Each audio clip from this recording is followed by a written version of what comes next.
জানি অগ্নি পরীক্ষা দিতে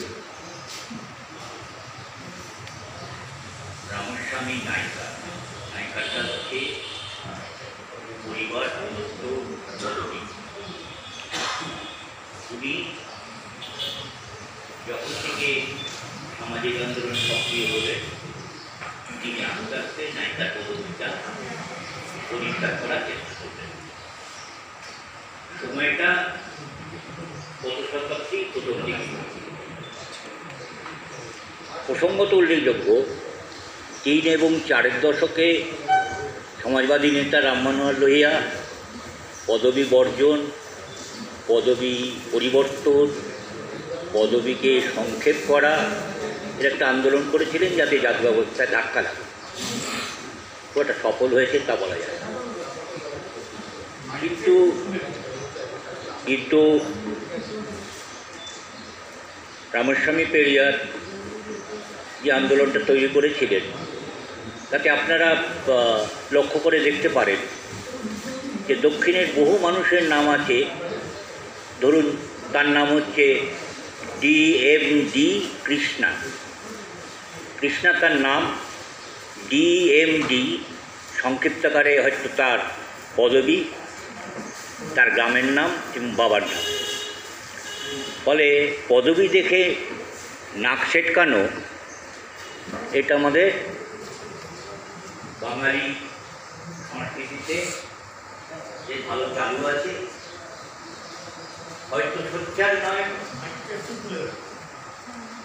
সোচ্চার নয়, গোবরের মতন হিংসাশ্রয়ী নয়, তবে গবেষক যিনি যোগেন্দ্র মণ্ডলের উপর গবেষণা করেছেন, তার কাছ থেকে তিনি বেঙ্গলে তার প্রবন্ধের শিরোনাম ছিল অ্যাবসেন্ট মাইন্ডেড কালচার। বাঙালি বর্ণ হিন্দু ভদ্রমিত্র কিছু মনে করবেন না।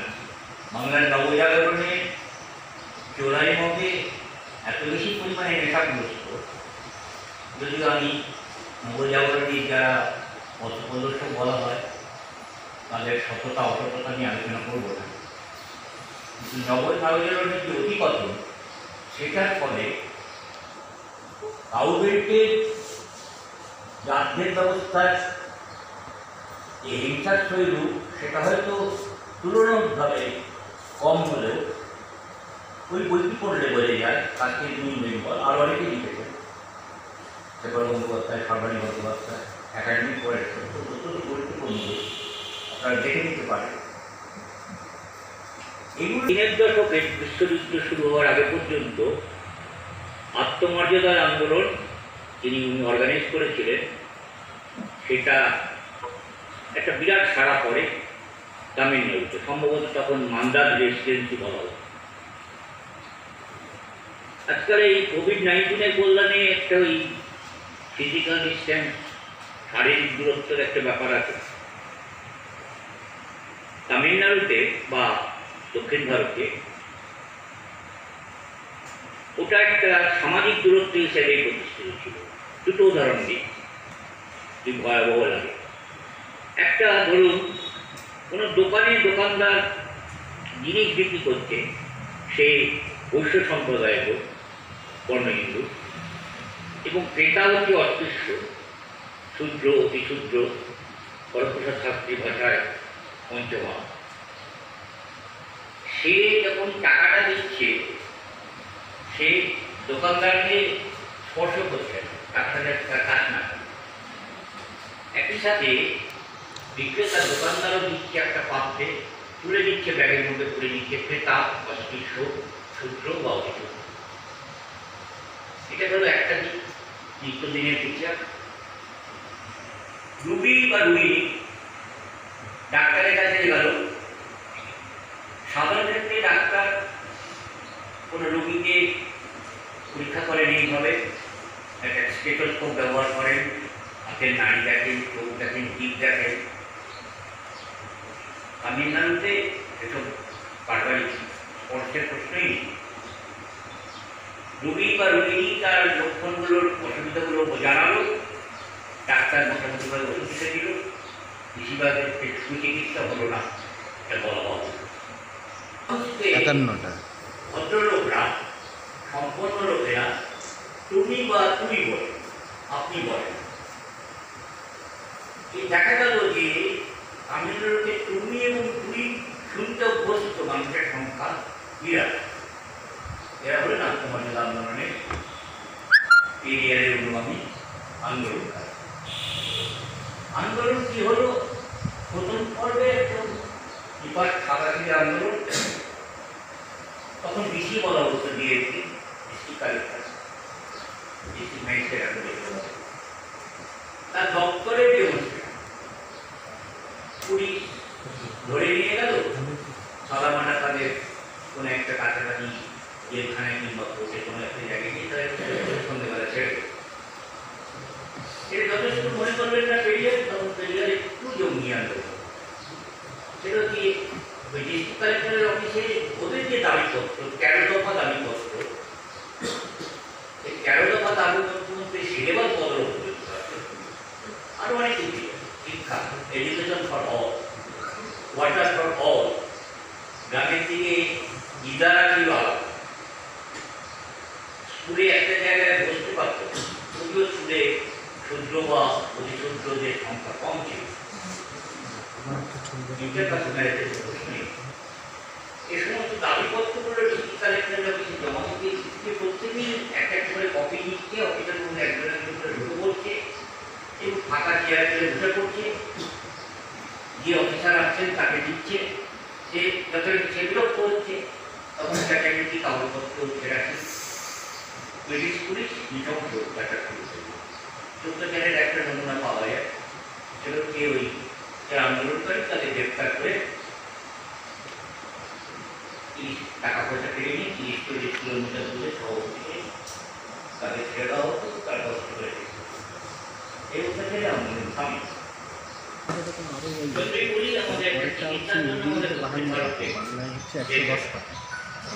আমরা বিশেষ করে দেখি দক্ষিণ ভারতীয় সংরক্ষণ করলে আমাদের অনেকেই খুব অসন্তুষ্ট হয়।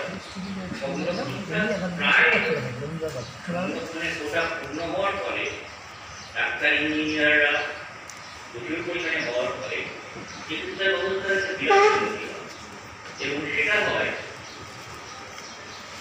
এটা কোনো কোটার কাজ হয় তাদের যোগ্যতা, যে যোগ্যতা অবনীত ছিল। এটা একটা লক্ষণীয় বিষয়। শিক্ষার প্রশ্নটায় এগুলো দিয়ে আত্মমর্যাদা আন্দোলন শুরু হয়। আমরা পরের জায়গায় যাচ্ছি নারী এরিয়ারের দুটো বই, একটা ছুটি বই আছে অলমোস্ট আর একটা বইটা ডক্টর দেবিচার বললেন, দেবিচার যে অনুবাদ করেছেন আমরা চলনা করে ছেপেছিলাম ধারাবাহিকভাবে। বড় বইটা তো মানে উল্লেখযোগ্য আছে, যে ছোটটা আছে আপনার ওয়েবসাইট দেখে নিতে পারেন। বড় বইটা সম্প্রতি মানে চারিগুলো আবিষ্কার করা ন্যায় এবং নারী সম্পর্ক বিবাহ পদ্ধতিটা কি, বিবাহ পদ্ধতির ব্যাপারটায় এরকম পেরিয়ারের ক্ষেত্রে বা পেরিয়ার ইঞ্জিনিয়ারের ক্ষেত্রে সেটা হচ্ছে কোনো ছেলে মেয়ে অত্যন্ত নারী বিবাহের প্রসঙ্গ করে রাখি হয়ে যাবো পরে। সেটা হচ্ছে ভয়াবহ চাইল্ড ম্যারেজ সারা ভারতবর্ষ জুড়ে। সেক্ষেত্রে মেয়েদের বয়স 22 বছর হওয়া উচিত, এটা পেরিয়ার বলছে। সবসময় পালিত হয়েছে তা, কিন্তু 22 বছর হয়েছিল পরবর্তীকালে সেটা চেষ্টা করে। নারী পুরুষ বিবাহ প্রশ্নে ওখানকার নির্দেশ হচ্ছে যে এখানে আছে, এখানে গত কয়েক বছর যাবৎ চালু হয়েছে ব্রাহ্মণ বর্ণিত বিবাহ। বন্ধু আমাকে বলে আম্বেদকারবাদী মতে, পেরিয়ারবাদী মতে হচ্ছে সেটা হচ্ছে পেরিয়ার সেন্টারে যাবে, কতজন নিমন্ত্রিত তাদের খরচটা দেবে, উদ্যোক্তারা মালা কিনে দেবে, পাত্রপাত্রী অভিভাবকের উপস্থিতিতে মালা বদল করবে,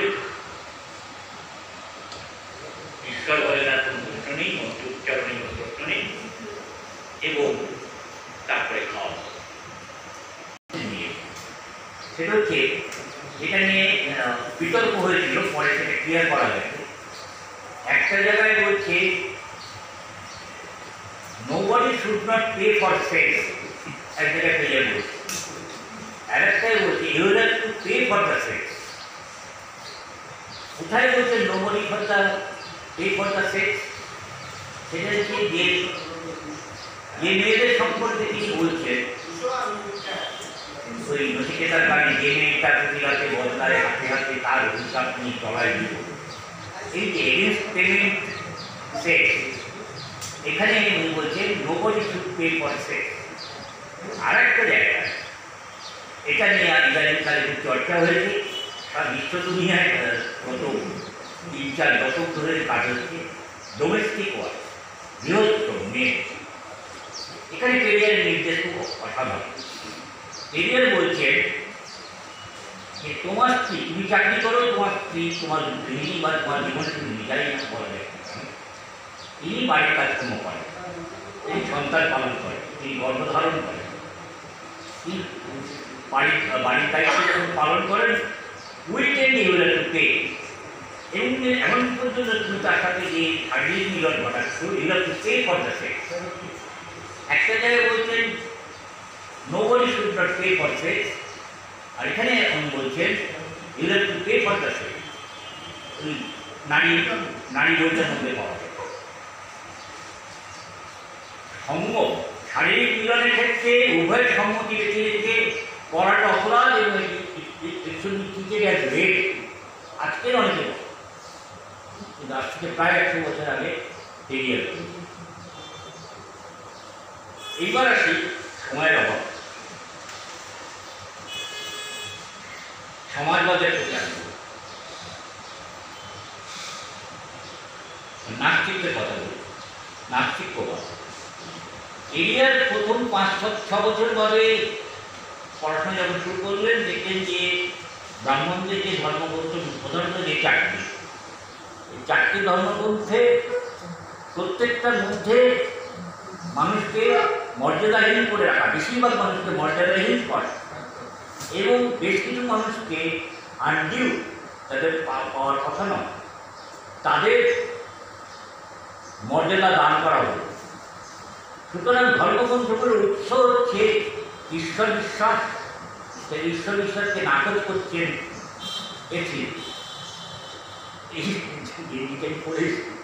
এথিজমের অল্টারনেটিভ কালচার। প্রত্যেক বছর তামিলনাড়ুতে এথিজদের কনফারেন্স 1911 সালের একটা ইন্টারন্যাশনাল কনফারেন্স হচ্ছিল, সেখানে গিয়েছিলাম বলতে। এই নাস্তিকের প্রশ্নটা যখন আসে, এটা আপনারা যদি তামিলনাড়ু যান দেখবেন বহু জায়গায় সব জায়গাতেই তামিল ভাষায় খুঁজে যায় এমনিতে আছে, there is no God, there is no God. যে ভগবানে বিশ্বাস করে সে কামড়ে, যে ভগবান পুজো করে সে বর্ব ইত্যাদি, বোকা, সমস্ত মানে ঈশ্বর ভক্তি সম্পর্কে অত্যন্ত পড়ার কথাটা তামিলনাড়ুর বিভিন্ন জায়গায় রয়েছে। কিছু কিছু পাশের রাজ্যগুলোতেও কিছু কিছু জায়গায় পেরিয়ারবাদীরা যেখানে রয়েছে সেখানে রয়েছে। ব্যক্তিগত কথাই বলি, এটা আমি 73-74 সালে প্রথম স্পোক স্টেডিয়াম চেন্নাই, স্টেডিয়ামের পাশে একটা মূর্তির তলায় দেখি। উত্তরাধিকার সূত্রে বস্তুবাদী দর্শনের প্রতি আগ্রহ থাকার ফলে ওই লেখাটাগুলো ভালো লাগে। তাই পেরিয়ার সন্ধান করি, বাংলায় পেরিয়ার চর্চা কোথায় খুঁজতে খুঁজতে হঠাৎই পাওয়া গেল ইচ্ছামতি প্রকাশনী বসিরহাট, প্রাণগোবিন্দ বিশ্বাস বলে ভদ্রলোক, তিনি পেরিয়ারের উপর প্রথম বই বলা যায় বাংলা ভাষায়, আমার জন্য প্রথম বাংলা ভাষায় পেরিয়ার চর্চা করে। ভদ্রলোক পরে পরিচিত হয়ে বুঝতে পারলাম বাংলা মোটেই প্রাঞ্জল নয়। তার কারণ হচ্ছে তিনি বোধহয় 3 বছর বয়স থেকে আরম্ভ করে MA পাস করা পর্যন্ত তামিলনাড়ুতেই বাবার চাকরি সূত্রে তামিল ভাষা খুব ভালো জানেন, বাংলাটা জানেন, ফলে বাংলাটা ভালো হয়। কিন্তু একটা পেরিয়ারের প্রতি আকর্ষণ পাওয়ার একটা যথেষ্ট উপকরণ তার মধ্যে ছিল, রসদ ছিল। তার বেশ কিছুদিন বাদে সেটাও চলছে বই। রঞ্জিত কুমার শিকদার, মনিরদা, ঢালুয়া গড়িয়া থেকে আম্বেদকর প্রকাশনী, খুবই চলছিল পেরিয়ারের বই। এই হচ্ছে পেরিয়ার চর্চা বাংলা ভাষায় শুরু হলো। সেই অর্থে পেরিয়ার চর্চা সব জায়গায় ছড়িয়ে দেওয়ার মতন অবস্থাটা ছিল না। এটা কারণটা আমি আগে বললাম। পেরিয়ার নিয়ে কথাবার্তা বলে খুব মুশকিল। পেরিয়ারের নাস্তিকতা, পেরিয়ারের সমাজবাদের প্রতি আগ্রহ, পেরিয়ারের আত্মমর্যাদা আন্দোলন, মানে জাতদের ব্যবস্থার বিরুদ্ধে বিদ্রোহ, এই সমস্তটাই খুব অস্বস্তিকর বাঙালি ভদ্রমিত্রদের মাথায়। এই মাঝখানটায় যে অনুঘটনের কাজ করে না, ভদ্রলোক কান্না উল্লেখ না করলে অপরাধ। আজকাল অনেকেই বলে, ইতালি বলেন যে তেলে জলে মিশ খায় না, কমিউনিস্ট এবং দলিত আন্দোলনের লোকেদের হাত মিলিয়ে চলা যাবে। পেরিয়ার দেখে বা আরো বলা যেতে পারে শ্রীনবাদু কেটিয়ারে। শ্রীনবাদু কেটিয়ার মৎস্যজীবী পরিবারের লোক, আইনজীবী ছিলেন। পেরিয়ার সাথে তিনি হচ্ছেন দক্ষিণ ভারতের প্রথম প্রজন্মের একজন কবি। তিনি একসাথে আত্মমর্যাদা আন্দোলনে অত্যন্ত গুরুত্বপূর্ণ ভূমিকা পালন করতেন। সংখ্যা কমিউনিস্ট অনুগামী তখন কম ছিল, তিনি তত বৃদ্ধি করেন।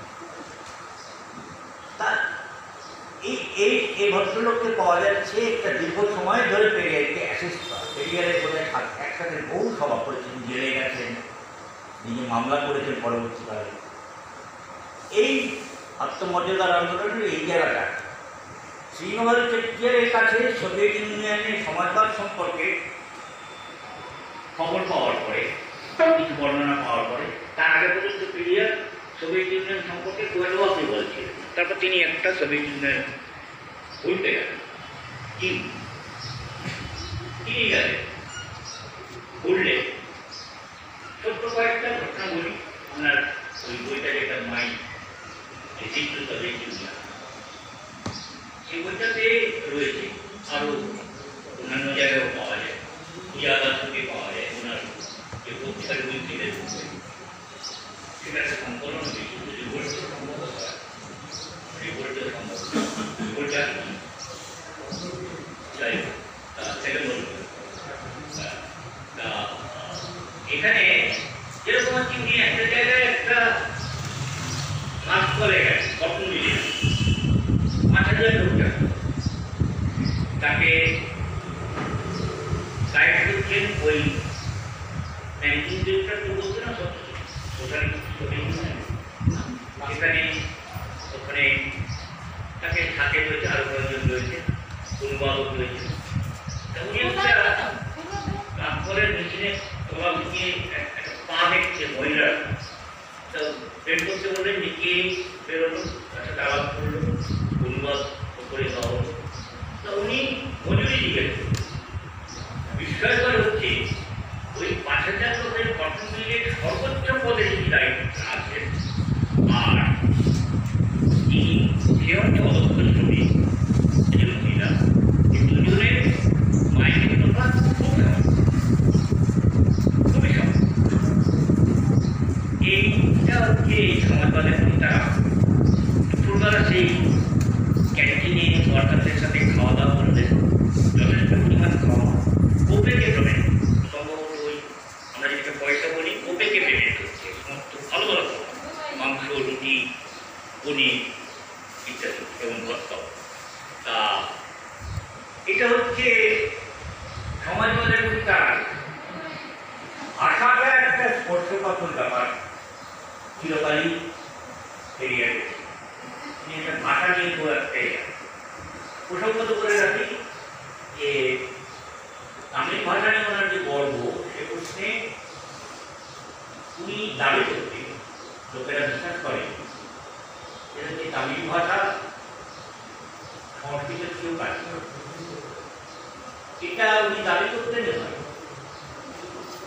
2005 সালে নোয়াম চমস্কি অনলাইনে লেকচার হয়ে বলছেন যে পেরিয়ার নামক একজন সোশ্যাল রিফর্মার দাবি করেছেন, এটা হলেও হতে পারে।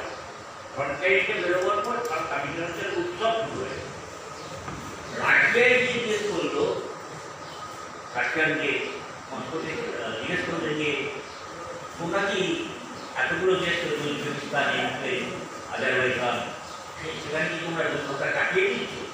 তো বলে ঠিক আছে, ইন্টারন্যাশনাল গেস্ট হাউসে যেদিকে দেখা হবে সিনেমা দেখানো হবে, আপনাদের দেখানো দেখবে সেখানে দুটো জায়গায় উজবেকিস্তানে আজারবাইজানে দুটো জায়গায় দেখালো 3 থেকে 4-5 জন ছাত্রছাত্রী তারা পড়াশোনা করছে, তাদের রুশ ভাষা করতে হচ্ছে না, তাদের স্থানীয় ভাষা করছে, তারা রুশ ভাষা করতে চায় না।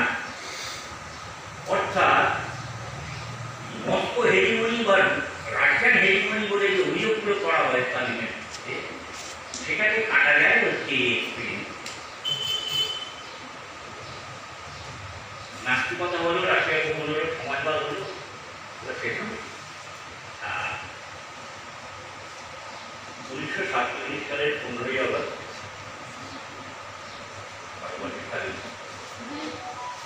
এর আগে আম্বেদকরকে একবার নেহরু এবং প্যাটেল উঠে একটা মিটিংয়ে আম্বেদকরকে নেহরু বলছেন যে বাপুজি তো স্বরাজের ডাক দিয়েছেন, তুমিও সাপোর্ট করো। আম্বেদকর বললেন যে স্বরাজ চাই না, সুরাজ চাই, সুরাজ গুড গভর্নমেন্ট।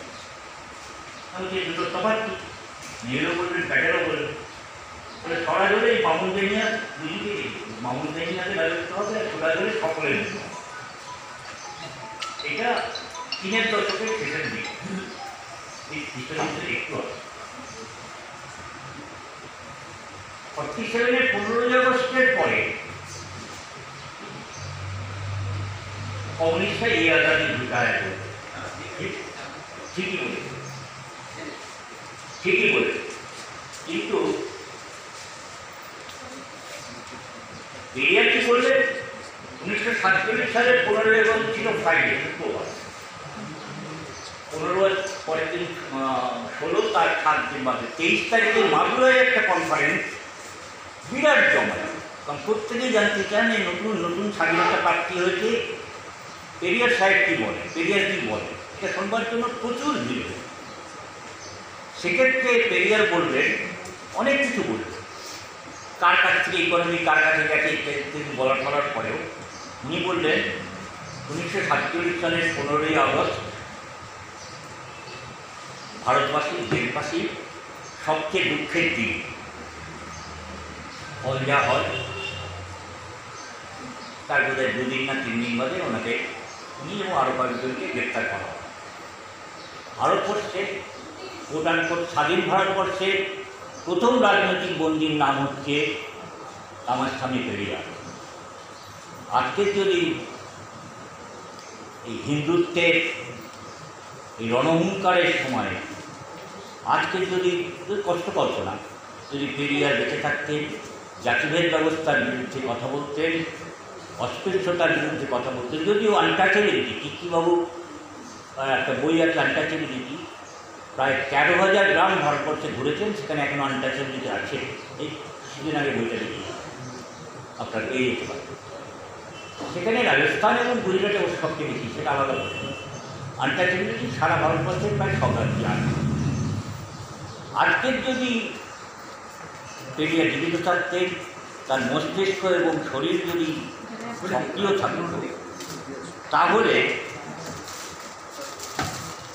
তিনি অবশ্যই ভীমাঙ্করের মামলার আনন্দের টুন্ডে সমাসেন সুধাভারদ্দার এদের সাথে উনাদের বন্দী থাকে।